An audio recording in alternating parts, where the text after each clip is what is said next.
नमस्कार मंडळी, आज बनवणार आहोत आपण गवाराची शेंगाची भाजी. तर सर्वप्रथम आपण शेगडीवरती कढई ठेवली. कढईमध्ये थोडंसं तेलामध्ये आपण आधी गवार छान फ्राय करून घेऊ.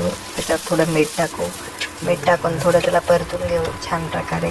त्याला असा सुंदर असा लाल कलर आल्यानंतर आपण त्याला काढून घेऊ एका बाउलमध्ये.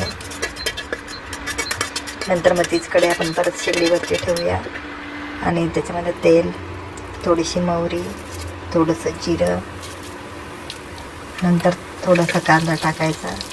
छान त्याला परतून घ्यायचं इकडून तिकडून. नंतर मग त्यामध्ये अद्रक लसूण पेस्ट, नुसती लसूण पेस्ट घातली तरी चालेल. त्याला छान परतून घ्यायचं. मग त्याच्यामध्ये आपले लाल मसाला, घरगुती लाल तिखट, काळा मसाला, गरम मसाला हे एकजीव करून घ्यायचं आणि छान त्याला परतू घ्यायचं. थोडा वेळ छान परतायचं. तुम्ही बघू शकता किती छान कलर आलेला आहे. नंतर मग त्याच्यामध्ये आपण जे शेंगा आधी फ्राय केलेल्या होत्या तेला मिठामध्ये त्या याच्यामध्ये सोडून द्यायचं आणि छान परतू घ्यायचं. सगळीकडून परतून घ्यायचं. मग त्याच्यामध्ये नंतर थोडंसं शेंगदाण्याचं कूट घालायचं.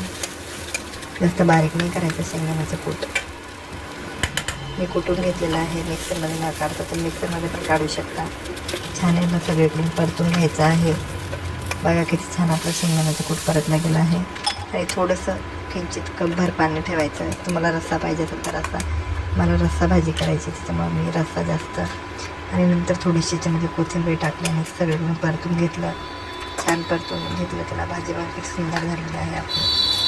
आणि याच्यावर 5 मिनटं झाकण ठेवलं आहे मी.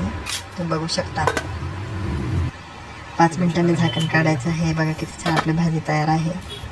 मी आता एका प्लेटमध्ये वाटीमध्ये भाजी घेतो आणि खायला बसतो. नक्कीच सांगा भाजी कशी वाटली. चॅनलला लाईक करा, सबस्क्राईब करा. एक नंबर भाजी झालेली आहे. हा काय सुवास येतो आहे भाजीचा. धन्यवाद. चॅनलला कमेंट करा, लाईक करा, सबस्क्राईब करा.